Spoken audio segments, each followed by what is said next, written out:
কেটে আমরা আজকের দিনটাকে আমরা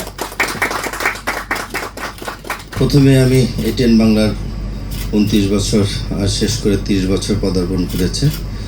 এই এটিএন বাংলার সাথে যারা আমাদের কলা কৌশলী, আমাদের বিশেষ করে এটিএন বাংলার যিনি চেয়ারম্যান মাহফুজ ভাই অত্যন্ত জনপ্রিয় মানুষ, যারা সংবাদ সংগ্রহ করে সারা বাংলাদেশে আমাদের ঢাকা এবং বাংলাদেশের প্রতিটি জেলা উপজেলা ইউনিয়ন পর্যায়ের এই সংবাদগুলো পৌঁছে দেন।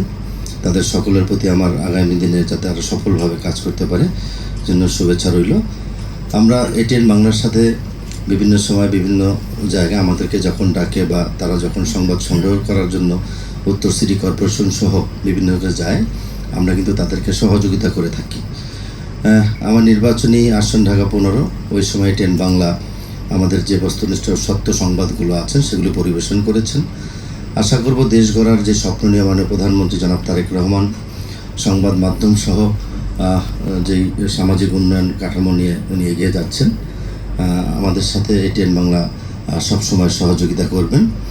আমরা ঢাকা শহরকে একটা আধুনিক বাসযোগ্য দুর্গন্ধমুক্ত একটা সমাজ উপহার দিতে চাই। একটু আগে আমরা শুনলাম যে প্রাকৃতিক দুর্যোগ আসলে বলে কয়ে আসে না।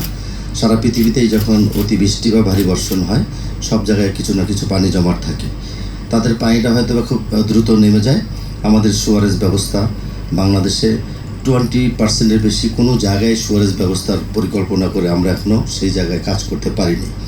মাননীয় প্রধানমন্ত্রী ইতিমধ্যে আমাদের উত্তর সিটি কর্পোরেশন দক্ষিণ এবং ওয়াসা, তিতাস গ্যাস এবং রাজুক সহ পিডব্লিউডি আমাদের সমন্বয় মিটিং ইতিমধ্যে এই 4 মাসের মধ্যে অন্ততপক্ষে কমপক্ষে 7টি মিটিং উনি করেছেন।